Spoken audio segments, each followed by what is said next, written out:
Good morning, American History 2 students. This is American History 2, week 34, and this week we're going to be looking at FDR's third term in office and continuing on World War II. Your question for the start of class today?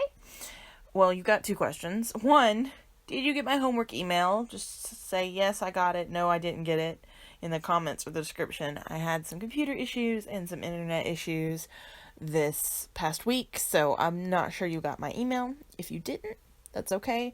I will resend it, and even if you did get it, I'm going to give you an extra week because I didn't send it until about the middle of the week. So you're going to have an extra week to do that homework, and it wasn't much. It was just a few famous person sheets and the test with the study guide. And this week isn't going to be a lot either. You're going to have some videos to go watch after the lecture, it would be after the lecture, not during the lecture, but you can go right after the lecture, you can go later in the week, but I would encourage you to go right after the lecture. And you will have a question sheet, and I should have gotten that to you already. So if you have that question sheet and you want to go watch those videos, that'd be great. And other than that, just the homework from last week. And next week we will have another test, and we've only got 2 weeks of class left. Next week we're going to be finishing up with World War II. Why did I almost say World War III? And moving on into a bit of the Cold War. I'm going to cover what I can of the Cold War next week in the last week of class, but it won't be an in-depth really look at the Cold War. I'm sorry, we kind of ran out of time in class, but we will have at least gotten to the Cold War, and you should have a basic understanding of it before we're finished with this class.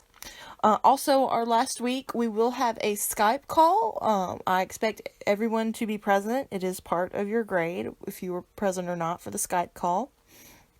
I will send out Skype invitations either this week or next week.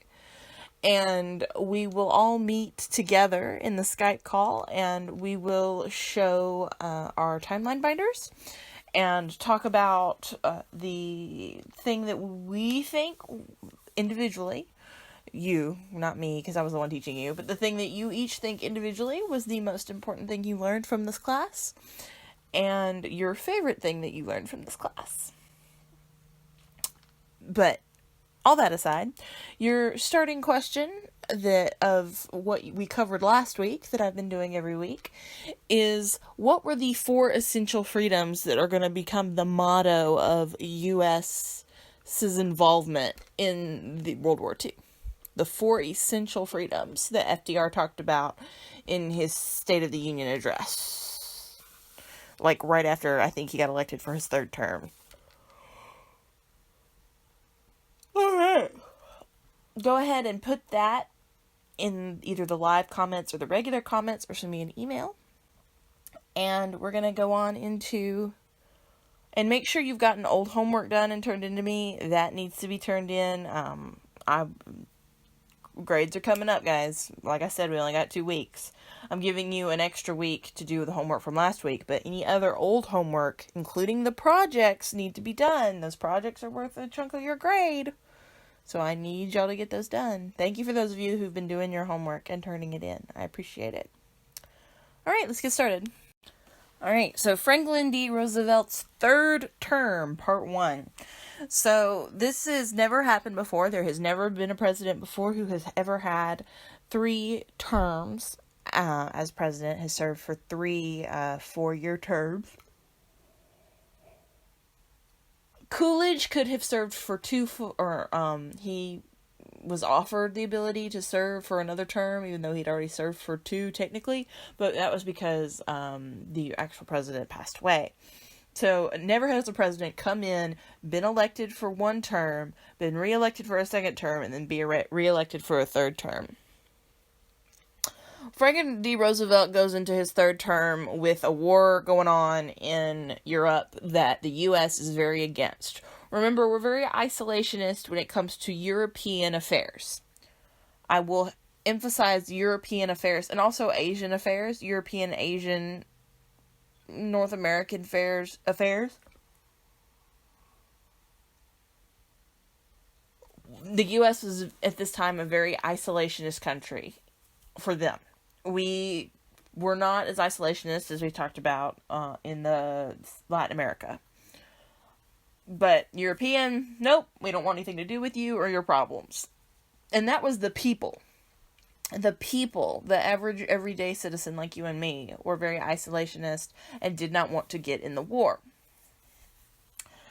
And FDR has to fight that without actually coming straight out and fighting it, because he wants to keep the people happy. But at the same time, we know FDR is supporting the Allies in the war, because he's done a bunch of stuff that just shows that. You know, he repealed some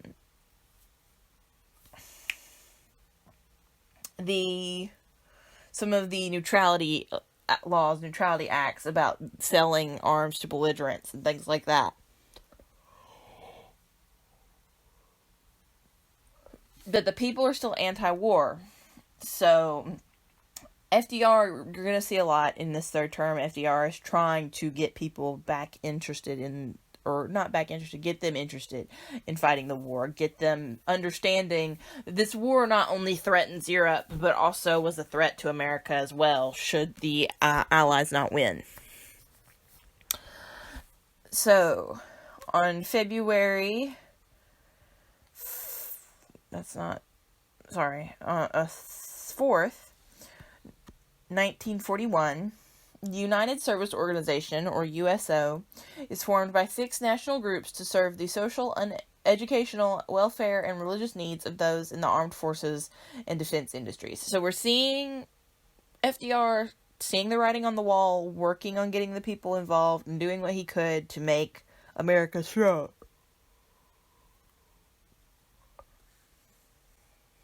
March 11, 1941, FDR signs the Lend-Lease Act.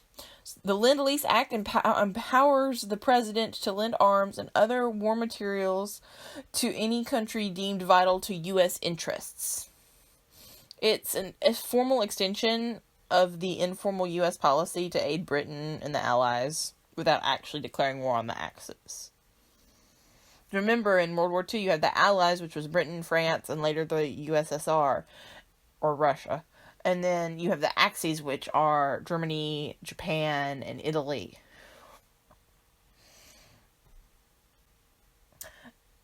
April 11th, 1941, the Office of Price Administration, OPA, is established to control and stabilize prices during wartime. May 27th, 1941, following German victories over Greece and Yugoslavia, Roosevelt issues a proclamation declaring unlimited national emergency. The announcement, before that, we had, I'm sorry, I skipped accidentally. Oh, I don't think I put it up here. Oh, I didn't. Okay.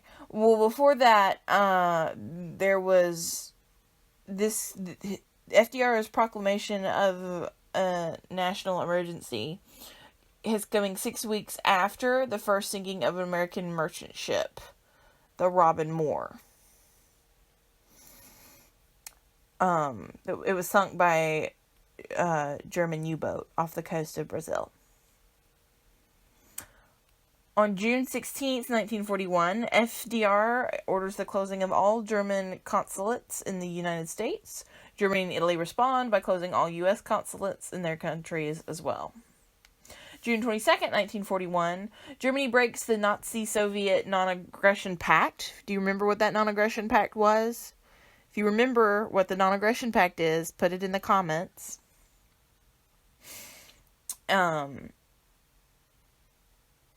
June 25th, 1941, Roosevelt establishes the Fair Employment Practices Committee, or FEPC, by executive order, preventing discrimination due to race, creed, or color in the hiring and treatment practices of ever-growing defense industry. So we're starting to see some equality acts that we now use today. being enacted. Now, I'm going to tell you what the non-aggression pact was that I mentioned before this one, just because I want you to have the answer, and if I go any further, I will forget. So I'm not going to go all the way to the end. But the non-aggression pact was a pact between Germany and the USSR, or Russia, that they would not invade or attack each other, and that they would share Poland after they took over Poland down the middle. Well, Germany's breaking that pact by invading Russia. June 28, 1941, FDR establishes the Office of Scientific Research and Development, OSRD, by executive order.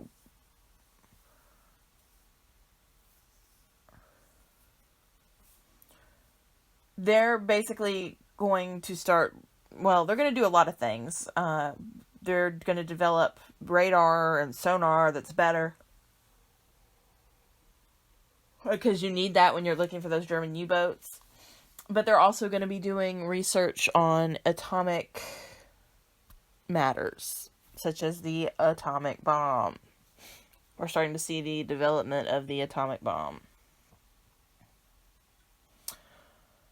July 26, 1941, FDR nationalizes the Armed Force of the Philippines, a U.S. dependency at the time, and names General Douglas MacArthur Commander-in-Chief of all U.S. forces in the Far East.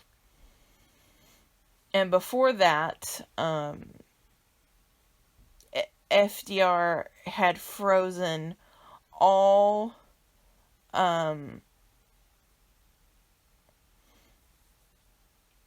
yeah, there it is. I skipped it, but there it is. July 25th, 1941, FDR had frozen all Japanese assets in the U.S. and halted all trade between the U.S. and Japan. And then August 14th, 1941, FDR and Churchill issue the Atlantic Charter. After 3 days of secret meetings on U.S. and British warships off the coast of Newfoundland, FDR and Churchill issued the Atlantic Charter. The document sets forth 8 goals for the world. By September 24th, 15 other countries, including the USSR, will endorse these maximums. The Atlantic Charter will serve as a blueprint of sorts for the United Nations. We are going to see a lot of documents from the war, and those documents, a lot of them you will be doing soapstones on for homework this week, along with your questions of the videos. So you've got soapstones and video questions, and then the homework from last week.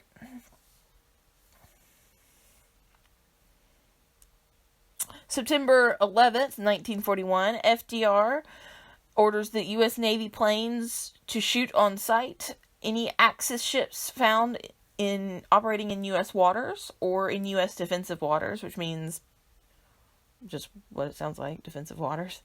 September 20th, 1941, FDR signs the largest tax bill in American history, known as the Revenue Act of 1941, provides for sharp increased taxes to collect more than $3 billion for defense efforts.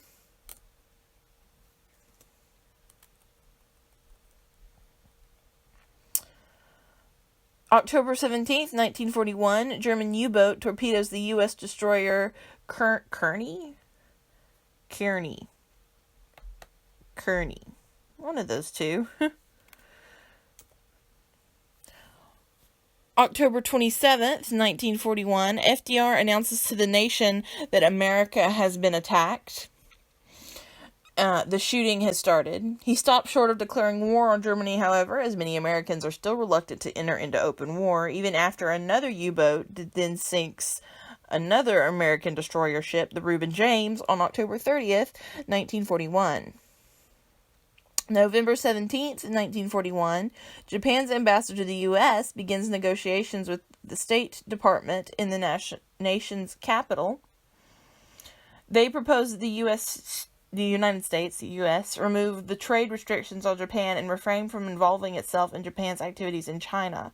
On November 26, Secretary of State Cordell Hull rejects these proposals, stating that the Japanese must first withdraw from China and Indonesia before the trade restrictions can be lifted. And then we have the day, a date which will live in infamy, is what it's called. The day that will live in infamy.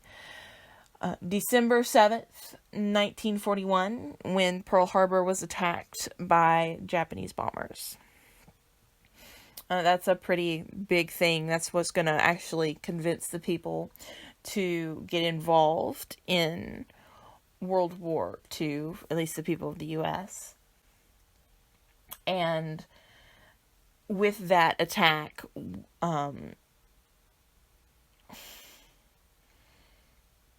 U.S. is going to then become more, I don't want to say fearful, but more aggressive, more hateful towards Japanese people. And we're going to see some very un-American practices. So, on December 7th, 1941, that's a big date. You need to remember that. That's like the one date. You know, I don't do a lot of dates in my tests, but the World War II test will have that date in it. Just letting you know. Japanese bombers attack Pearl Harbor, the major U.S. naval base in Hawaii. The attack kills 2,400 soldiers, sailors, and civilians, and wounds nearly 1,200 others. In addition, the U.S. Pacific Fleet is significantly weakened by the loss of 8 battleships and 150 planes. That evening, Japan will officially declare war on the United States.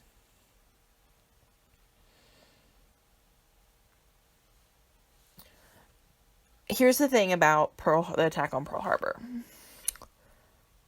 The president knew that it was coming.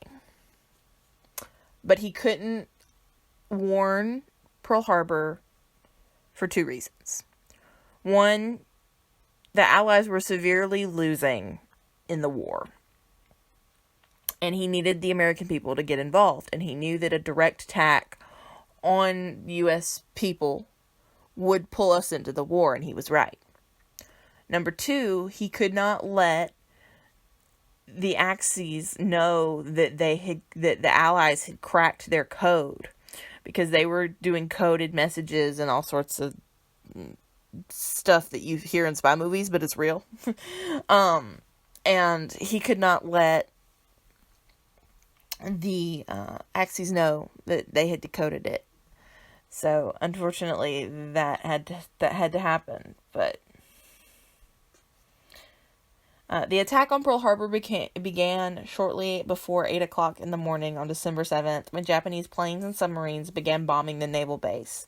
The attack lasted little more than 2 hours, and the Japanese sunk or badly damaged 8 battleships, 13 other naval vessels, and more than 150 planes. Okay, then the next day, or not the next day, well, yeah, later that day, on December 7th, FDR asks Congress for a declaration of war against Japan, which he's granted. August 14th. No, not August 14th, I'm sorry. December 10th, 1941, Japan invades the Philippines. December 11th, 1941, Germany and Italy declare war on the U.S. September 15th, 1941, in a show of support for the war, the American Federation of Labor adopts a no-strike policy. So they're not going to strike while the conflict's going on. December 19th, 1941, the Office of Censorship is established by executive order to control all matters involving information deemed vital to the war effort. So we're seeing that censorship come back in that we saw during World War I again. December 22nd, 1941, the Office of Price Administration, that is a mouthful, announces rubber rationing to begin on New Year's Day. which would prevent the building of cars. December 23rd, 1941, Japan takes Wake Island. December 26th, 1941, Hong Kong falls to Japan.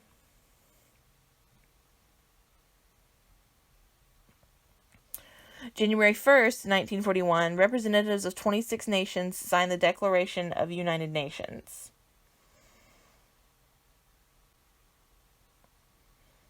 The Declaration of United Nations kind of affirms their cooperation together against the Axis powers. January 1st, sorry, I already read that. January 2nd, 1942, Manila, maybe it's Manila, falls to the Japanese. This forces the Philippine and U.S. forces under command of General Douglas MacArthur to retreat to the Bataan Peninsula. We have something coming up about the Bataan Peninsula.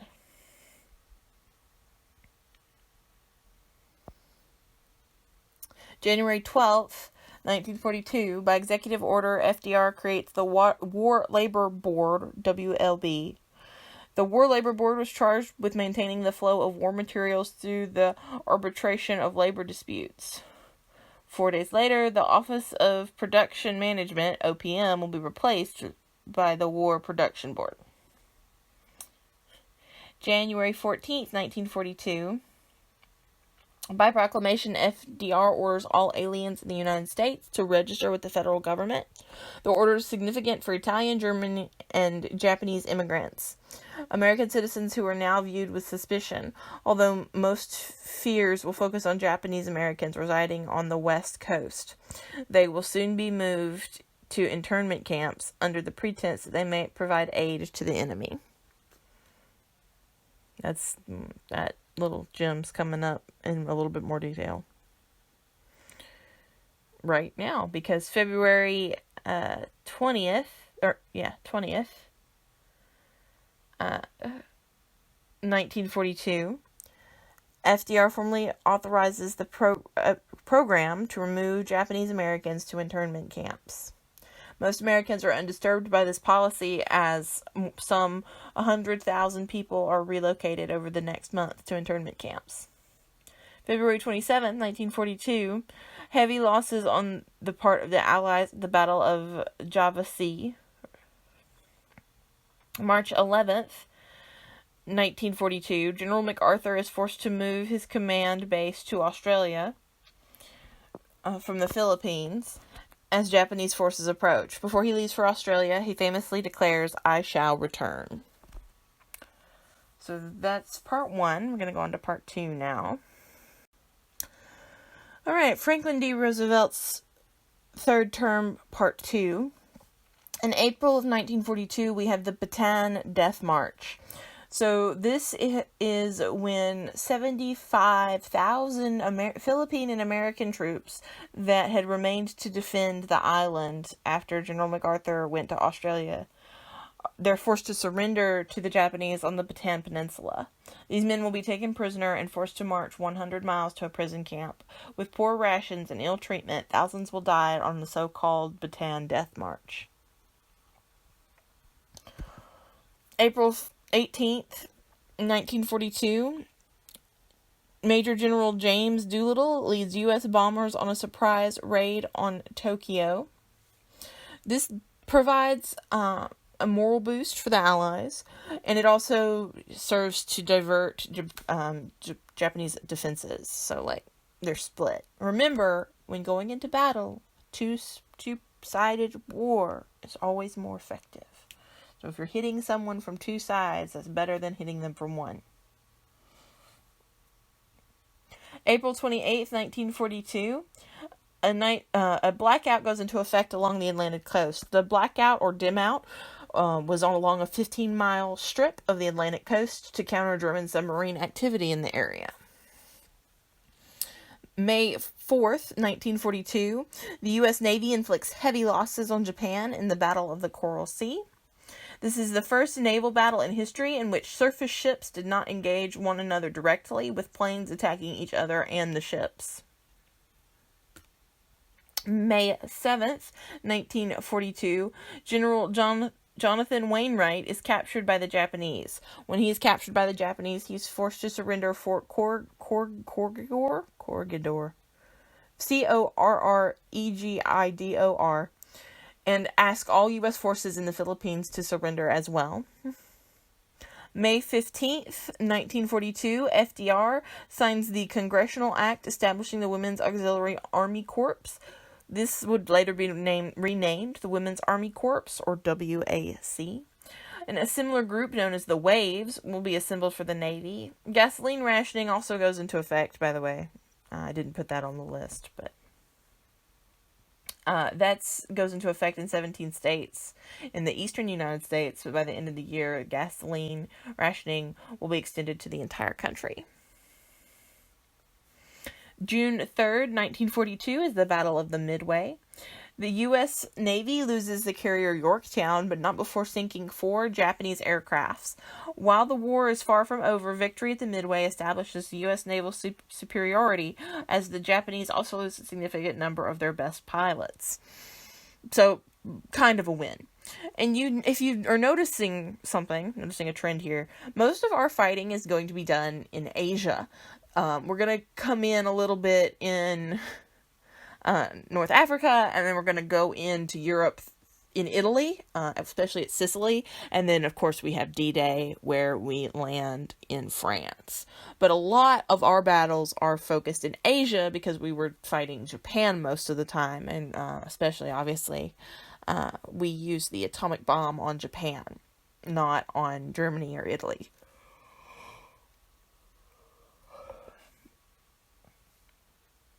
June 12th, 1942, the Office of Information, or OWI, is established by executive order.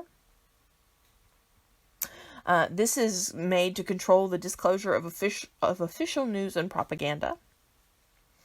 Again, very similar, should ring very familiar bells to what happened during World War I. June 15th, 1942, Americans all pitch in to a national rubber drive to collect the increasingly rare rubber scraps essential to the war effort. In September, the United States will be forced to purchase Mexico's entire rubber supply for the next 4 years. Ultimately, it is the rise of the synthetic rubber industry that will meet the country's fighting needs. June 19th, 1942, FDR meets with Winston Churchill in Washington, D.C. to talk about invasion in North America. On November 8th, 400,000 Allied troops will land in Morocco and Algeria under the command of General Eisenhower, the newly appointed commander of the U.S. forces in the European theater. August 7th, 1942, the U.S. Marines land in Guatemala. You can see it on screen. I'm butchering these names, I'm sure. In Solomon Islands in the Pacific. It is the first offensive in a long road to Tokyo, and this is where we're going to begin the strategy that was known in the Asian theater. By the way, they called different areas of fighting theater. I don't know that I've talked about that in class before. But in the Asian area of the fighting, it was... our strategy was called island hopping. So we would start on taking islands. So we would start on like the furthest away from Japan, Japanese controlled island, and take control of that until it was American controlled, and then hop to the next island. So we were hopping our way to Japan while taking over their islands.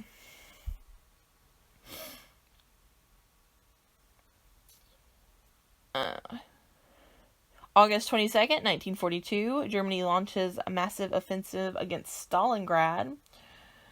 But before 1942 is out, the Germans are going to find themselves overextended, stuck in the mud, and then freezing because Russian winters. And they learned nothing from Napoleon or World War I. Something tells me they didn't know their history. Because then they would have known that you don't go into Russia in the winter. October 21st, 1942, the Revenue Act of 1942 is passed, putting into place the victory tax. So the Revenue Act of 1942 called for taxes to be increased by $9 billion. Included is the so-called victory tax, a 5% tax on all income over $624, in effect until the war's end. December 2nd, 1942, scientists at the University of Chicago demonstrate the first sustained nuclear chain reaction. Starting to see some nuclear development going on there. January 14th, 1942, the Casablanca Conference, which is in Morocco. FDR, Churchill, and other Allied representatives agreed to the following. They will demand that the Axis powers surrender unconditionally. They will invite Europe initially through Sicily and Italy. They will invade, not invite, I'm sorry. They will invade Europe initially through Sicily and Italy. And they will launch a combined bomber offensive on Germany. They will step up aid to Russia, and they will prosecute the Battle of No. They're going to go after the Battle of Atlantic with greater vigor. Excuse me. January 27th, 1943, the first all-American air raid on Germany takes place during the day over Wilhelmshaven. If you want to know how to spell that, it's Wilhelmshaven.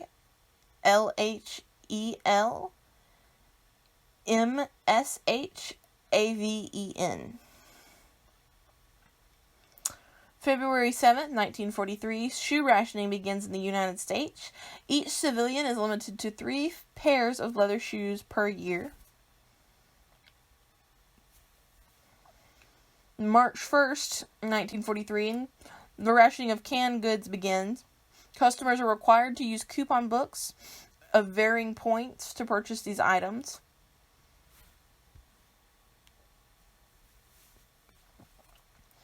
March 2nd, 1943, the Battle of Bismarck Sea off New Guinea. U.S. and Australian planes score a major victory in the Pacific, sinking 8 Japanese transports and 4 destroyers, and shooting down at least 5 enemy planes, costing the lives of nearly 3,500 men.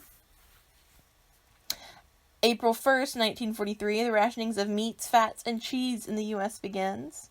April 8th, 1943, FDR freezes prices, wages, and salaries in an effort to stem inflation. So, to avoid us from going into another Great Depression after this war's over. Let's just say, April 7th, 1943, Allied forces remove the Axis forces from North America. And that was May 7th, by the way. If I said April, because I think I did. May 11th, 1943, the Trident Conference. The Trident Conference in Washington, D.C. contained Churchill, Roosevelt, and their top military planners, who meet and formulate a general strategy for a planned invasion of Europe and for the commitment of forces in Europe to the European and the Pacific theaters. So areas where the battle's happening. May 16th, 1943, in Poland, the Nazis subdue a Jew uprising in the Warsaw Ghetto that had begun the previous month. So it had begun in April. The Jews had been forcibly relocated to the ghetto when the Germans began their occupation of the country nearly 4 years earlier. The Germans will move the Warsaw Jews to concentration camps and level the ghetto. May 27th, 1943, by executive order, FDR establishes the Office of War Mobilization to coordinate the nation's efforts at home, and he orders that all government contracts with private industries forbid racial discrimination. So he's still doing some other things while dealing with the war.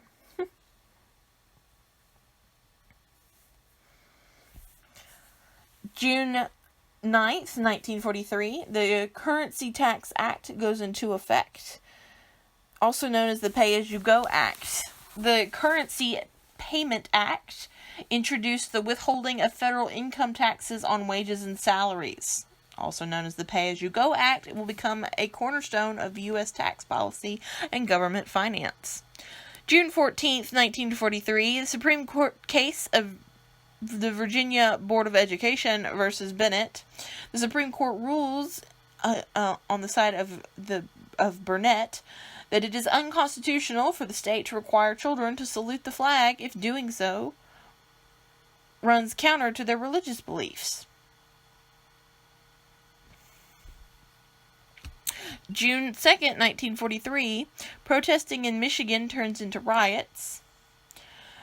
Whites were protesting the employment of blacks in formerly white-only jobs, and that started a clash that led to 2 days of rioting and rampage, leaving 34 dead before federal troops intervened. July 5th, 1943, Germans launched massive attacks on the Russian city Kursk. I think I'm saying that right. This will become the largest tank battle in history and the Germans' last significant effort at conquering the USSR. July 10th, 1943, Allied forces invade Sicily, which falls 5 weeks later. The island off the toe of Italy, Sicily, will provide safe for passage to Allied shipping in the Mediterranean and aid in the invasion of the Italian mainland. July 16th, 1943, Allies dropped leaflets urging Italy to surrender. July 19th, 1943, U.S. bombers bomb Rome, which had previously been left untouched due to its historical, religious, and artistic significance. July 25th, 1943, Mussolini is forced to resign by King Victor Emmanuel, and Italy is out of the war, sort of. The Allied forces will still invade the country 5 weeks later. Italy will surrender unconditionally on September 8th, although German troops will pour into the country, continuing the fighting. August 11th, 1943, the Quadrant Conference in Quebec. At the Quadrant Conference in Quebec, Roosevelt, Churchill, and others agree on, among other items, a plan for the invasion of France set for the spring of 1944. October 19th, 1943, meeting in Moscow. In Moscow, the foreign ministers of the USSR, Britain, and the United States, along with the Chinese ambassador to Russia, meet to discuss matters relating to the end of the war. They will issue a statement declaring their intentions to treat the Axis powers fairly once war is over and to create an international organization for peace, also known as the League of Nations. November 22nd, 1943, Sextant Conference in Cairo, Egypt. FDR, Churchill, and General Moso Chiang Kai-shek meet at the Sextant Conference in Cairo, Egypt, and demand the unconditional surrender of Japan according to the following terms. It must restore Chinese territory, give Korea its independence, and give up all Pacific islands seized after 1914. Alright, that's the end of Part 2 of FDR's third term. We've got one more slide of his term before we get into timelines of the different years of the war.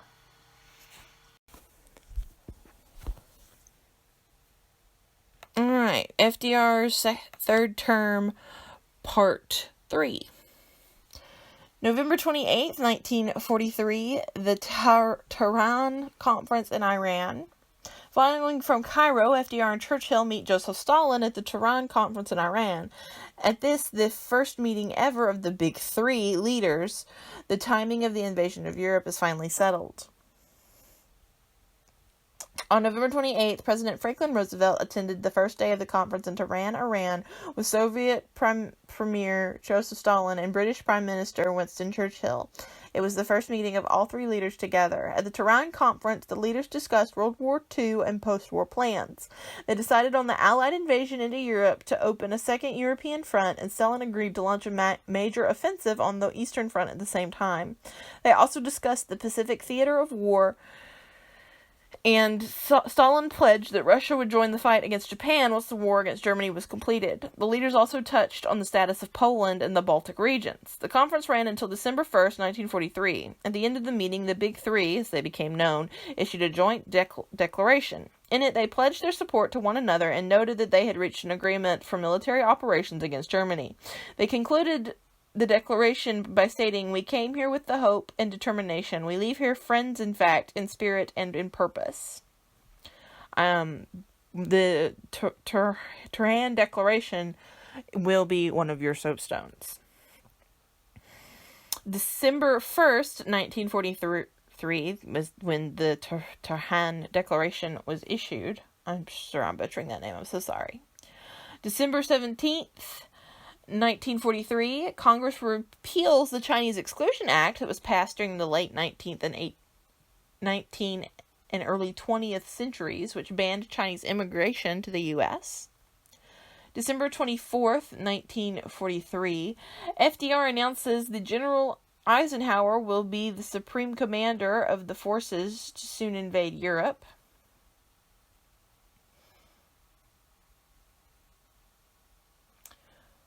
January 31st, 1944, U.S. forces invade the Marshall Island in the Pacific. So on February 2nd, Roy Island becomes the first to fall. So it's Marshall Islands.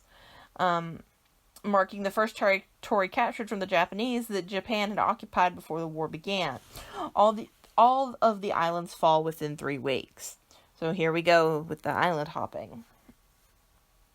February 20th, 1944, the start of Big Week. In what is termed as Big Week, the United States suffers heavy losses during a series of massive air raids on German aircraft production that significantly weakens Germany's air capacity.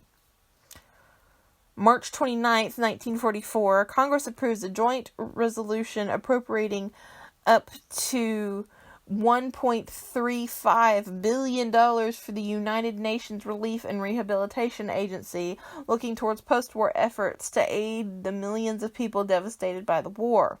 Because with all the bombings and everything, it wasn't just soldiers who were suffering with this war, but the average everyday citizen as well.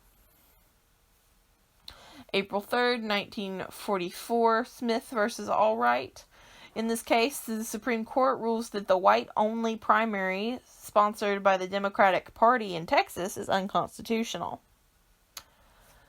May 3rd, 1944, the Office of Price Administration, OPA, ends the rationing of meat except on steak and other choice cuts of beef. June 4th, 1944, Allied forces enter Rome. After German troops evacuate the city in retreat, it marks the beginning of the end of German resistance in Italy. June 13th, 1944,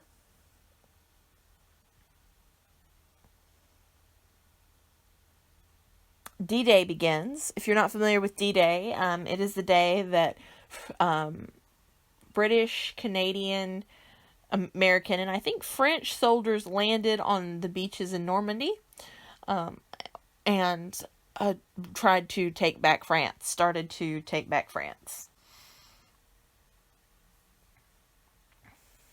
June 13th, 1944, the Germans make use of the first V-1 flying bombs. These are jet-propelled pilotless bombs launched from France and Belgium towards Britain. Only one of these, also known as buzz bombs, reaches London.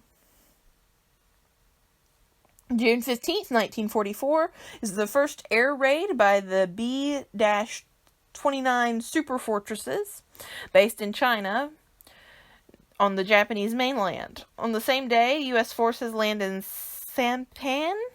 When the island falls on July 9th, the United States will have lost 3,400 lives, the Japanese 27,000. June 19th, 1944, is the Battle of the Philippine Sea.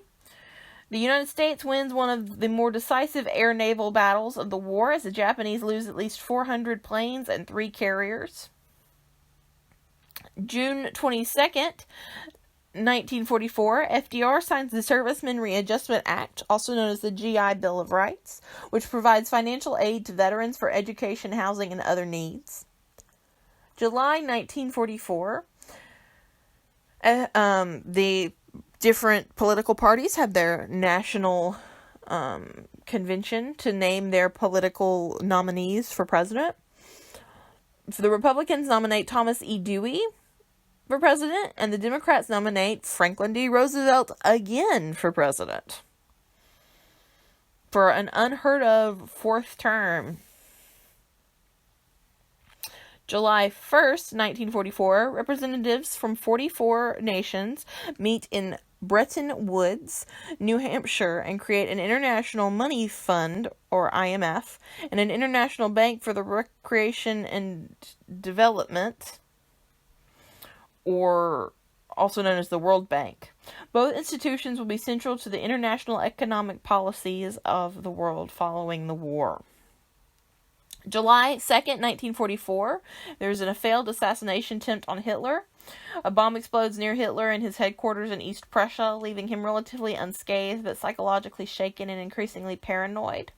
Before the day is over, several high-level officers and politicians will be executed for their role, either active or merely alleged, in the conspiracy.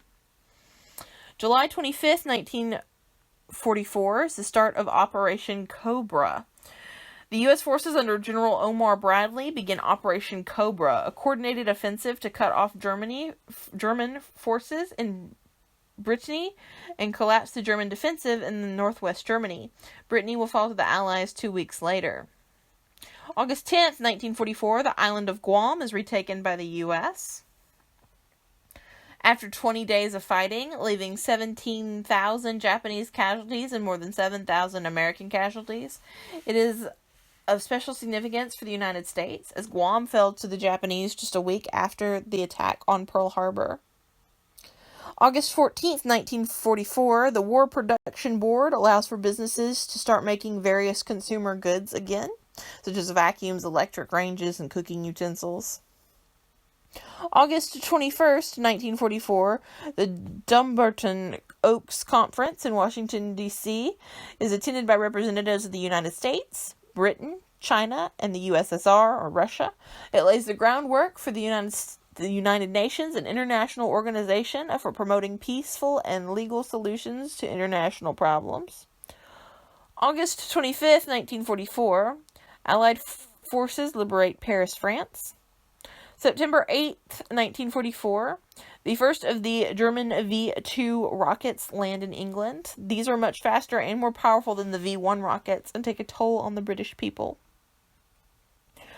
September 11th, 1944, the Octagon Conference in Quebec. At this conference, FDR and Churchill discussed strategies for pursuing the Germans and Japanese and their treatment following the war.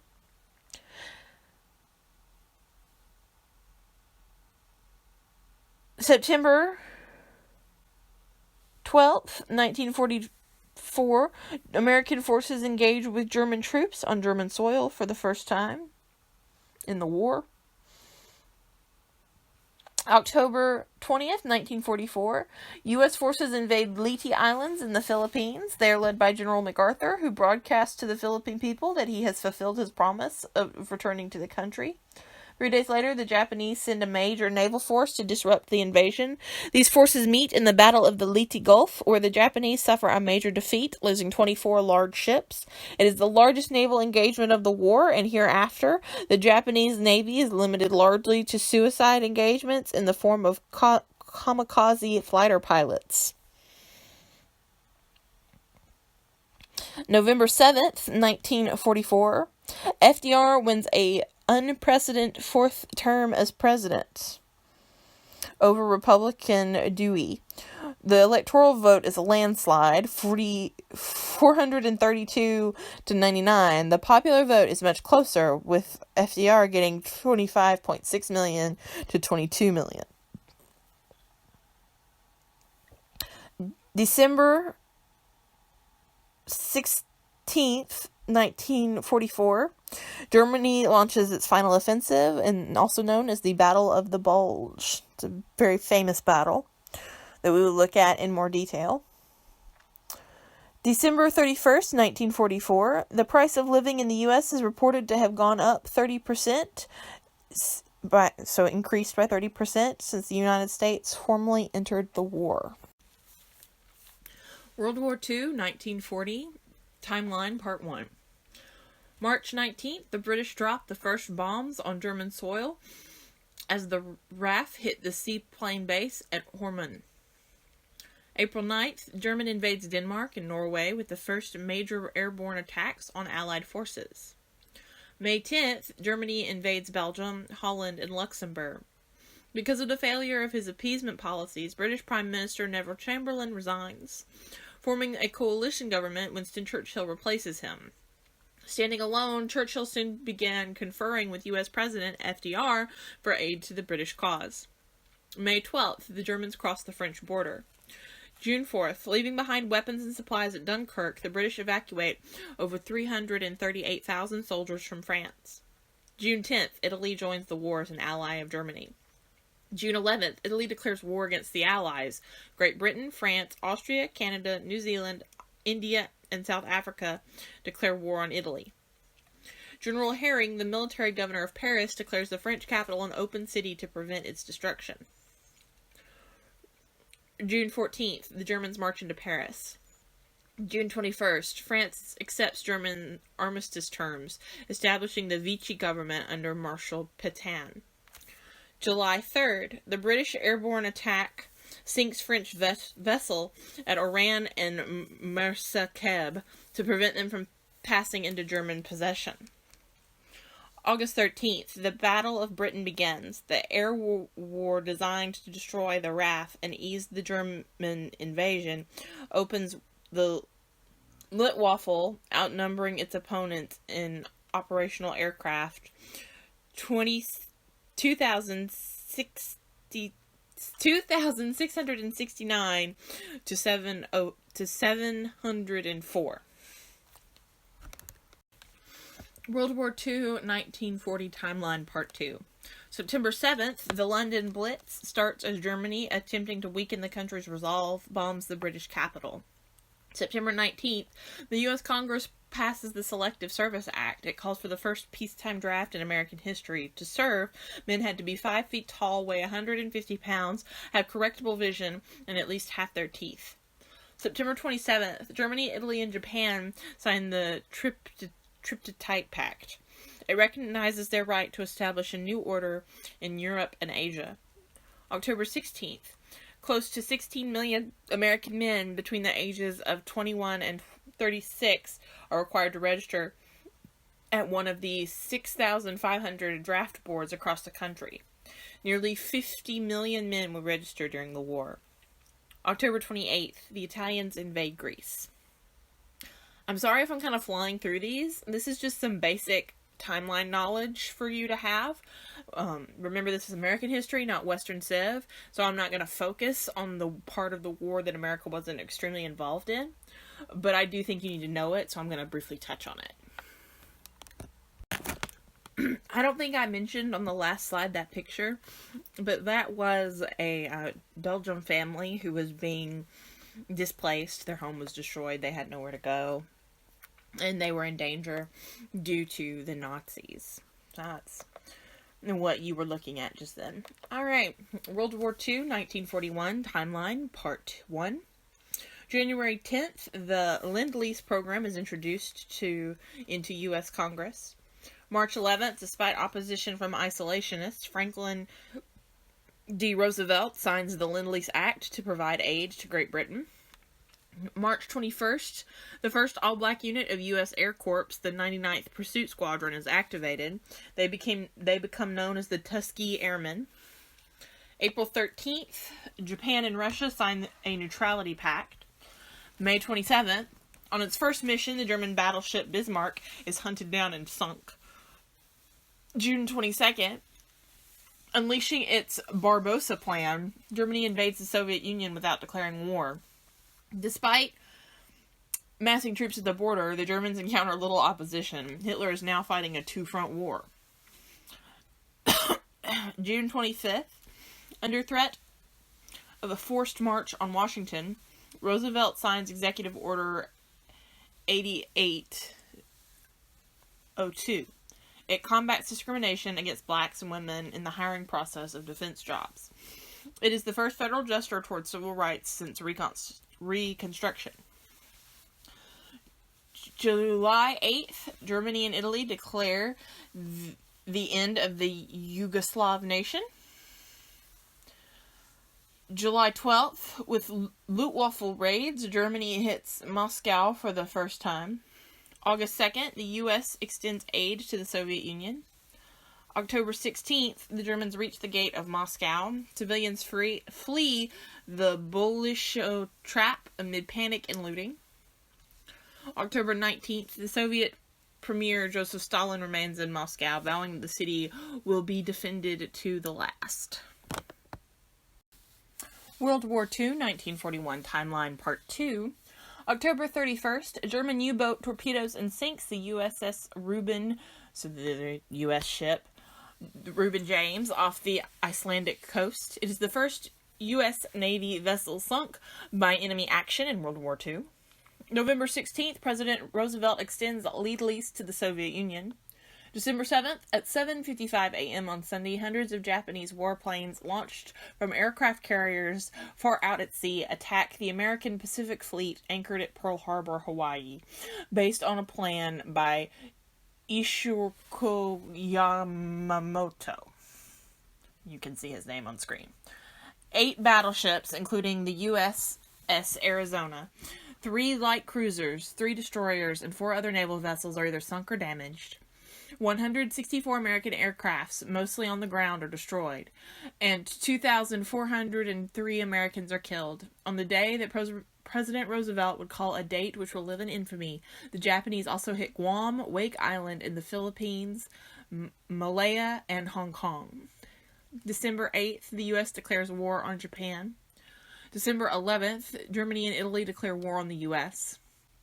December 22nd, as more than 400 Japanese troops come ashore north of Manila, American General Douglas MacArthur orders a retreat to Bataan. December 23rd, Manila is declared an open city as the army departs.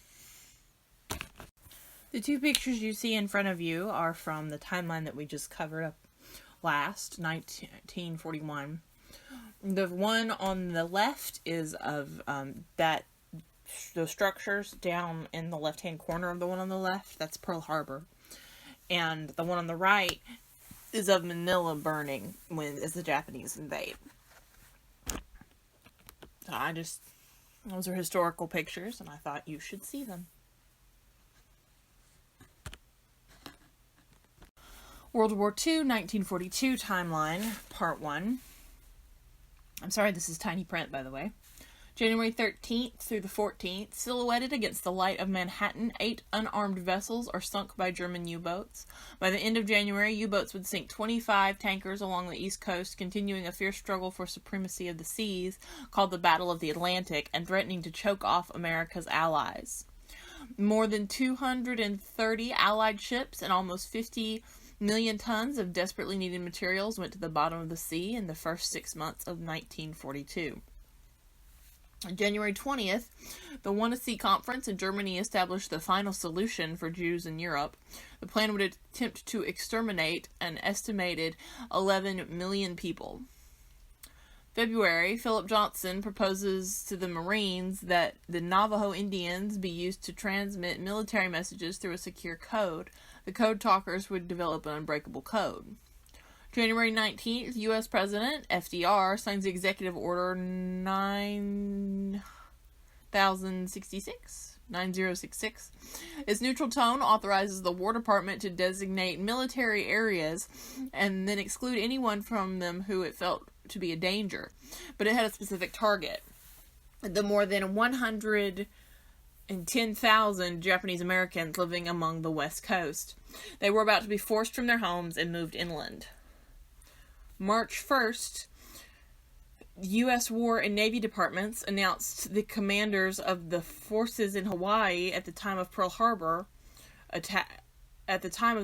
attack will be court-martialed for dereliction of duty. So basically, not being prepared for an attack. March 11th, General Douglas MacArthur, under the orders from the President, leaves the troops and departs for Australia. March 17th, given strategic defense of the entire Pacific Ocean, General MacArthur is named Supreme Commander of the Allied Forces. March 25th, B-12 bombers land at McClellan Field near Sacramento in preparation for a secret mission. Lieutenant Colonel James Doolittle oversees modifications to planes, which will depart April 1st. April 9th, Bataan falls. It is the largest surrender by the U.S. Army. 78,000 American and Filipino troops. What followed would be remembered as the Bataan Death March. April 18th, the first American raid on the Japanese mainland. 16 B-12 carrier launcher bombers, led by Lieutenant Colonel James Doolittle, strike Tokyo, Kobe, Yokohama, Nagano, and Yokosuka. April 30th, notice is posted on the West Coast announcing the planned ouster of all Japs from the area into assembly centers. May, the first Navajo code talkers are sent to San Diego for training. The 420 deployed to the Pacific would participate in every battle from Guadalcanal to Okinawa. May 6th, Corregidor Falls, the last American stronghold in the Philippines, is now under Japanese control. May 7th and 8th, the Battle of the Coral Sea rages. The first air-naval battle in history prevents the Japanese from landing a large invasion force at Port Moresby and signals America's move from a purely defensive strategy in the Pacific to a mixed defensive-offensive one. World War II, 1942, Timeline Part 2. June 4th through the 7th, the Battle of Midway is fought. The first defeat of the Japanese Navy in 350 years is the turning point in the Pacific as the U.S. goes on the offensive. The Japanese had hoped to smash what was left of the Pacific Fleet, take Hawaii, hold its people hostage, and force the United States to sue for peace. But American cryptographers had deciphered their plans, and the Navy was waiting for them. The Japanese would lose 3,500 men, 4 carriers, a cruiser, and 332 aircrafts. The Americans would lose 307 men, the carrier Yorktown, and 1 destroyer and 150 aircrafts. June 22nd, a Japanese submarine shells the military depot at Fort Stevenson, Oregon, in the first attack on the U.S. mainland. August 7th, American land forces go on the offensive for the first time in the Pacific, landing on Guadalcanal. It would take 6 months to secure the island, but Japanese expansion is halted. August 12th, the first supply aircraft lands on Guadalcanal's Henderson Field. September through October, the 110,000 Japanese Americans living on the West Coast are interred. They are relocated from assembly centers to one of 10 more permanent camps in remote desert areas. September through November, the battle for Stalingrad rages. November 8th, Operation Torch opens as Allied forces land in North Africa. While American planners had a straightforward idea of how to beat the Germans, invade France in the spring of 1943, and then drive right for Berlin, the British favored attacking German and Italy forces in North Africa. American commanders thought invading Africa would be a dangerous and wasteful diversion, but congressional elections were coming up. November 19th, the Russians launched a major counteroffensive at Stalingrad. This would end with the annihilation of the German Sixth Army. World War II, 1942, Timeline Part 3, December 30th. After a year of war, more than 35,000 Americans in uniform had died. The pictures before you are 2 different pictures, obviously. The one on the left is of the Bataan March, the start of the march, and the Bataan Death March, and the one on the right is of soldiers carrying a man on a stretcher from the Guadalcanal fight. Alright, I'm going to go on. World War II, 1943, Timeline Part 1. January, calling for a segregated unit, U.S. President FDR reverses his policy and changes Japanese American from 4C, enemy allies, to 1A, fit for combat. The 442nd Regiment Combat Team would become the most decorated unit in U.S. history. January 14th through the 24th, at the Casablanca Conference, Roosevelt and British Prime Minister Winston Churchill announced that only an unconditional surrender will be accepted from the Axis powers. January 31st, the German Field Marshal Friedrich von Paulus surrenders at Stalingrad. The war in the East has turned. February 14th, Field Marshal Erwin Rommel sends his Panzer unit against the untested U.S. forces in North Africa. The Americans are routed and the Germans pour through the Kasserine Pass. March 2nd through the 3rd, the Battle of the Bismarck Sea is fought for control of New Guinea. The decisive American victory forces the Japanese to reinforce its troops by submarine, a defensive strategy employed to prevent the continued loss of transports and warships. The battle removes a threat to General Douglas MacArthur's invasion plans.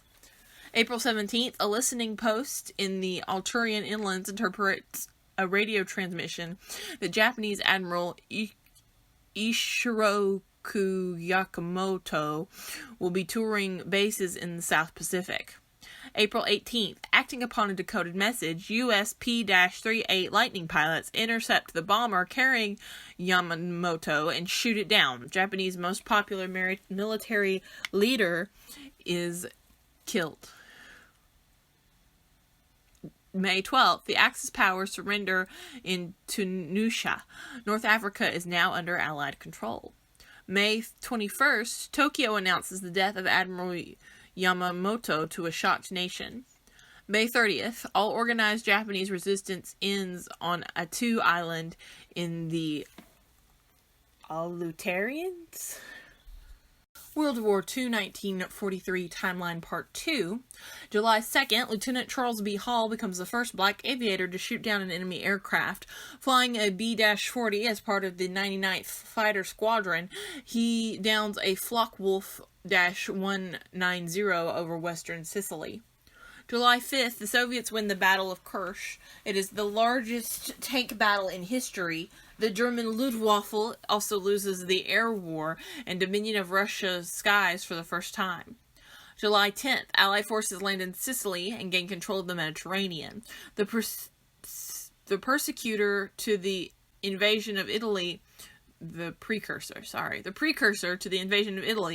would take 38 days to secure. July 19th, the Allies bomb Rome. July 25th, the Fascist Grand Council passes a vote of no confidence in Benito Mussolini. He is arrested. Martial law is declared in Italy the next day. August 14th, to prevent further bombing, Rome is declared an open city. September 3rd, the Allies land in southern Italy. September, did I say December with September 3rd? I hope I said September. September 8th, Italy accepts Allied surrender terms. German troops move to take control of the country. September 20th, Life magazine runs pictures of 3 dead American soldiers. It is the first time such photos are shown to the American public since the attack on Pearl Harbor. October 1st, the Allies enter Naples. October 6th, Italy declares war on Germany. October 14th, on the second strike against Schlittenfurt, 60 flying fortresses are shot down and more than 600 men are lost on what is remembered as Black Thursday.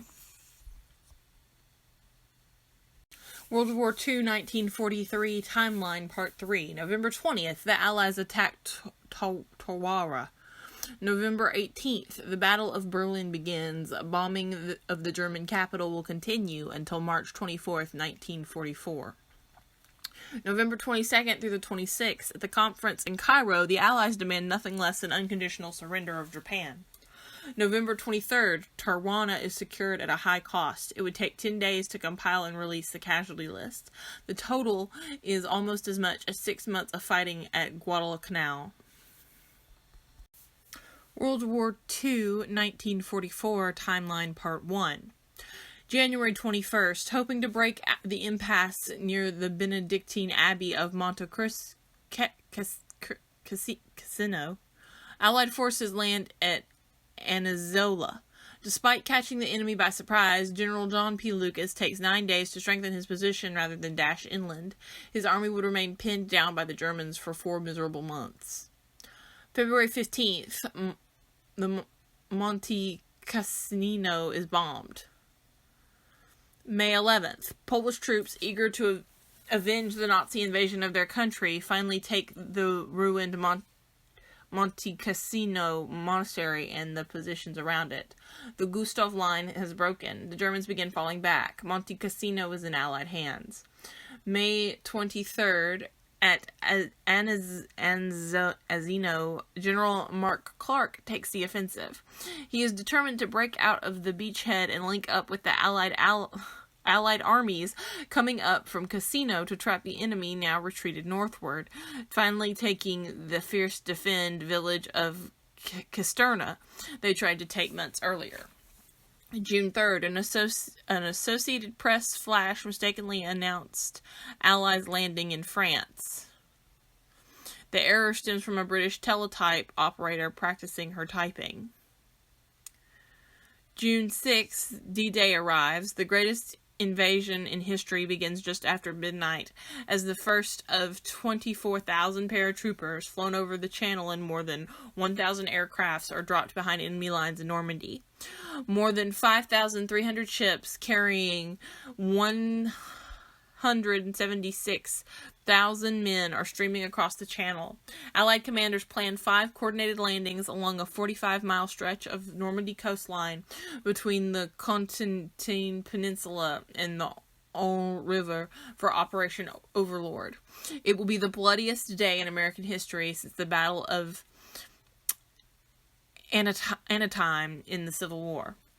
Some 2,500 American soldiers lay dead on French soil. June 15th, Sapan, a 14-mile long but featuring all kinds of terrain, is defended by more than 30,000 Japanese troops. It is shelled for 2 days before the Marines of the 4th Division go ashore.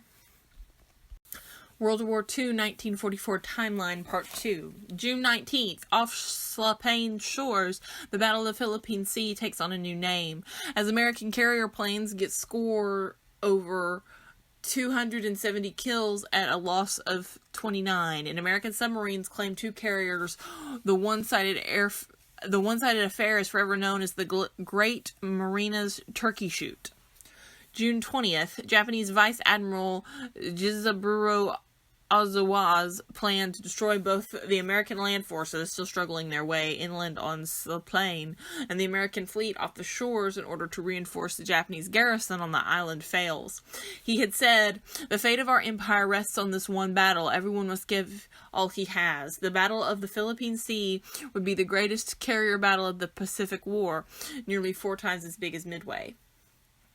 July 7th, the Japanese launched the largest and last Banzai charge of the Pacific War. 3,000 men charge into American lines. July 10th, Slapane is officially declared secured. In almost 4 weeks of fighting, 16,525 Americans are killed, wounded, or reported missing.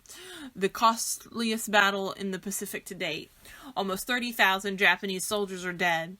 In the final days of the battle, some 4,000 terrified Japanese civilians, mostly women and children, had fled to the island's northern tip, a high plateau called Marapai Point. Their government had conflicted many of them that it was their duty to kill themselves rather than fall into the hands of the cruel Americans, and the handful of Japanese soldiers who had survived were prepared to shoot them if they hesitated. More than 1,000 were either killed by Japanese troops or chose suicide. July 18th, St. Louis, or what was left of it after 6 weeks of Allied bombing, fell to the Americans. Lieutenant C.D. Lester of the 332nd Fighter Group scores 3 kills in a single day. July 20th, the German resistance group fails in its attempt to assassinate Adolf Hitler. July 25th, Operation Cobra, designed to create a gap in German lines, mistakenly strikes Allied forces in the worst friendly fire incident of the war.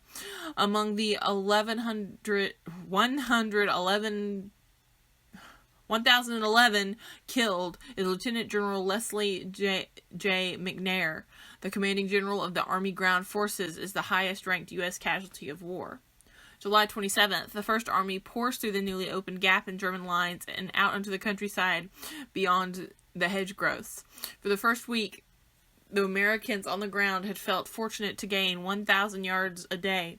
Soon they would be covering up to 40 miles in the same amount of time. The Germans were reeling.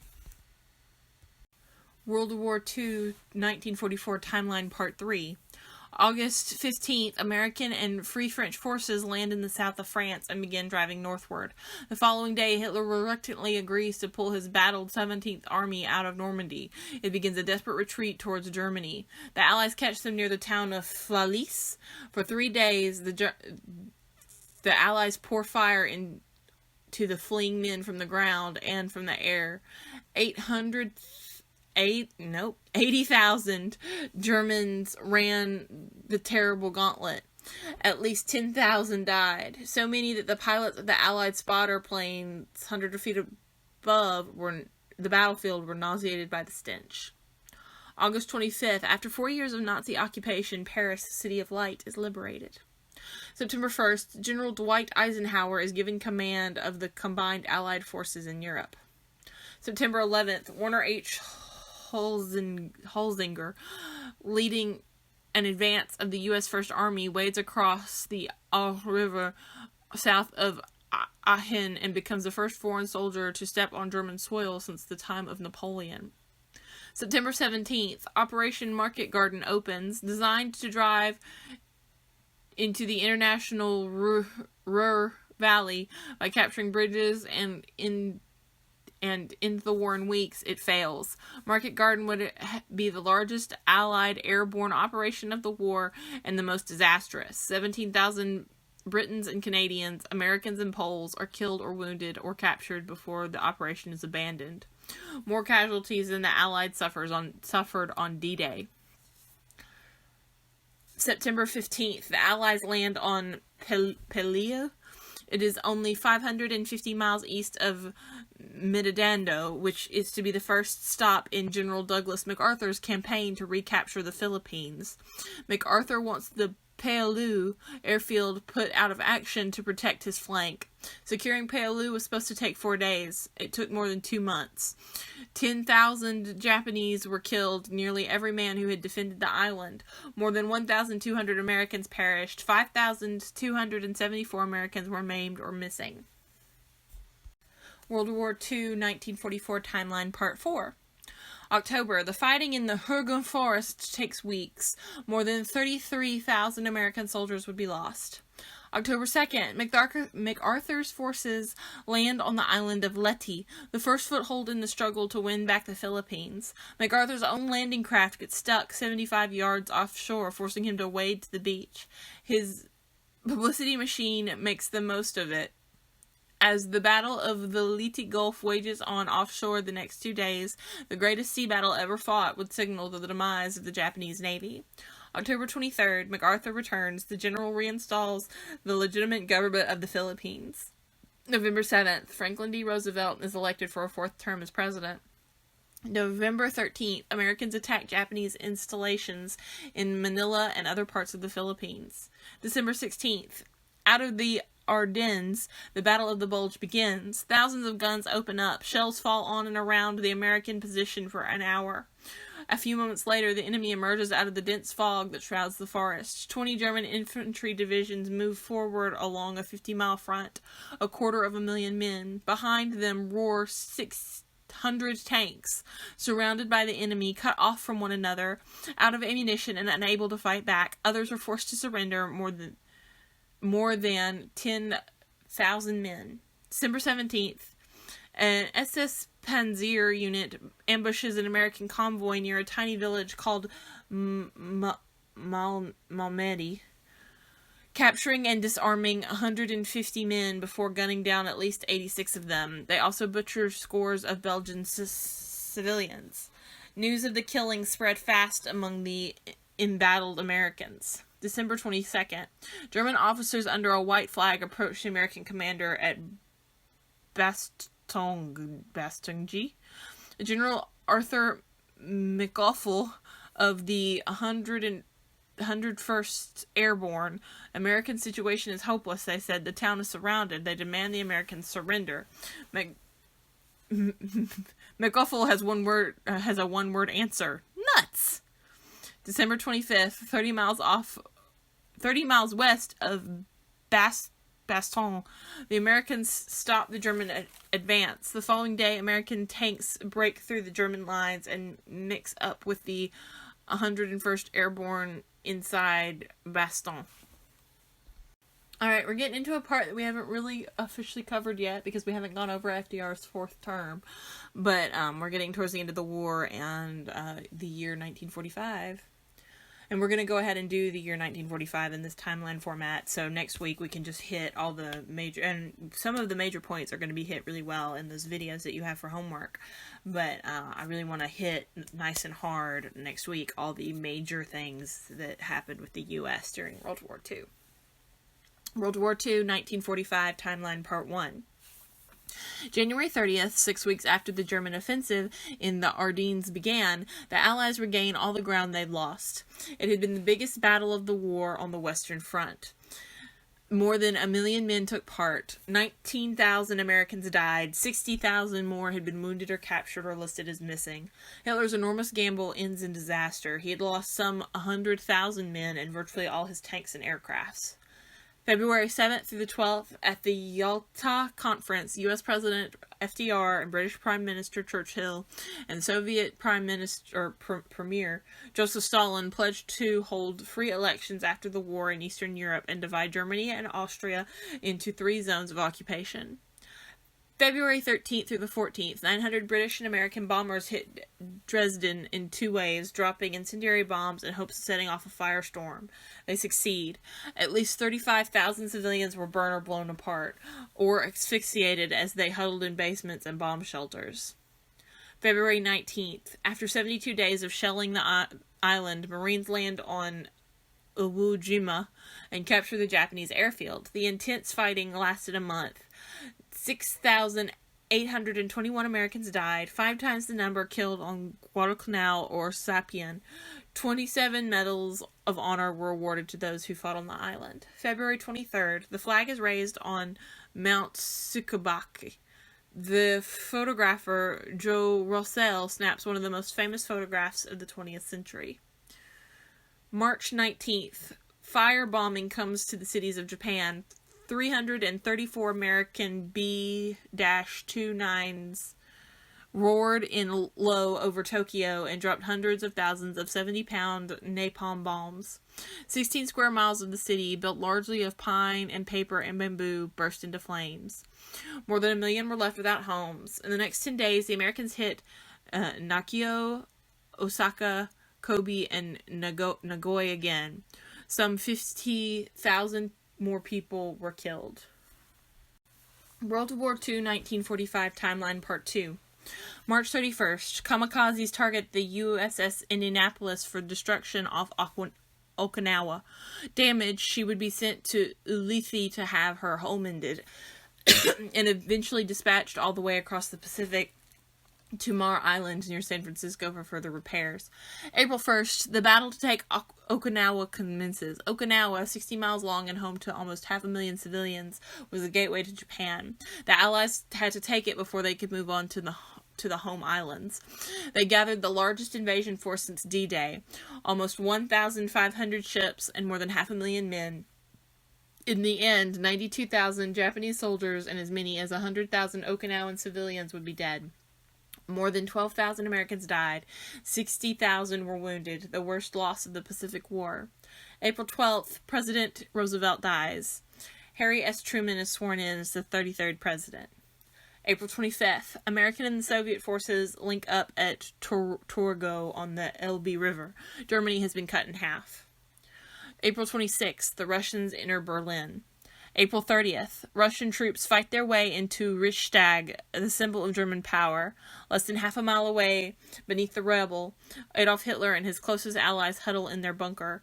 That afternoon, Hitler names Admiral Karl Donschwitz to succeed him, then shoots himself in the mouth. May 5th, advanced patrols of the American 11th Armored Division come upon Mauthausen in Austria. There they find more than 110,000 desperate so-called enemies of the Reich confined behind barbed wire, many too weak to stand. May 7th, Germany surrenders. The Reich that Hitler promised would last 1,000 years had lasted less than a dozen. May 9, VE Day is proclaimed as victory in Europe is celebrated. World War II, 1945 Timeline Part 3. July 15th, the USS Indianapolis, her repairs now complete and ready to return to war, receives orders to retrieve special cargo at Hunters Point, California. July 16th, a successful test of the atomic bomb takes place in Alamogordo, New Mexico. July 17th through August 2nd, the Potsdam Conference, the Big Three, U.S. President Harry Truman, because FDR has passed, Churchill and Stalin decide the fate of Europe and that Japan must submit to unconditional surrender or face utter destruction. July 26th, the USS Indianapolis delivers its mysterious cargo, the atomic bomb, to the B-29 base on Tainan. July 30th, a Japanese submarine sends 2 torpedoes hitting the hull of the Indianapolis. They cut her nearly in half. Within the first few minutes, some 300 of the 1,196 men aboard are blown apart or burned to death. The ship sinks in 12 minutes. July 31st, Japan rejects the Potsdam Ultimatum. August 2nd, awaiting rescue, 880 crewmen from Indianapolis die. Only 321 are plucked from the sea. August 6th,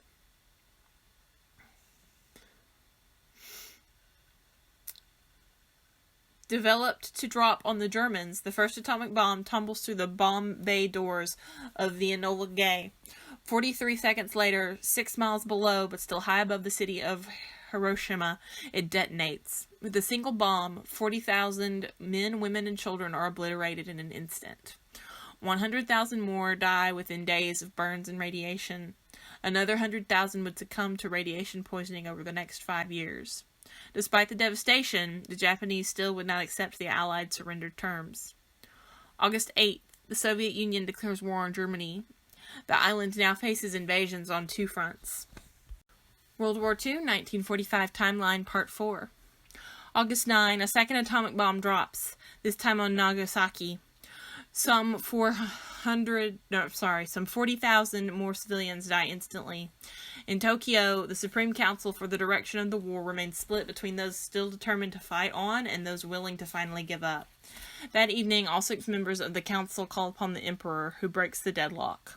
August 10th, Japan requests conditional surrender terms, but is denied. August 14th, Japan accepts unconditional surrender terms. August 30th, the occupation of Japan begins. September 2nd, the Japanese sign the ceremonial surrender terms aboard the USS Missouri. November 1st, the Allies' planned invasion of the Japanese mainland was to begin this day with the island of Kyushu. More than 500,000 Japanese troops were already in position to repel them, and another 6 million were either under arms or ready to be called up. Women and school children were drilling with sharpened bamboo spears. And that's the end of the timeline. Like I said, we'll hit the Project Manhattan, the atomic bomb development thing harder next week. We'll hit all the big U.S. involved parts of the war in a little bit more detail next week. But it's not going to be in huge detail. It's just going to be in a little bit. And then we're going to go on with what happens after the war is over. And we're going to look at Truman's presidency and probably Eisenhower. And we'll see if hopefully we can get to the Cold War. If you have any questions about any of your homework, or if you need a list of what you're missing, please let me know. Text me or send me an email. I hope you enjoyed today's lesson, and I will see you next week. Bye.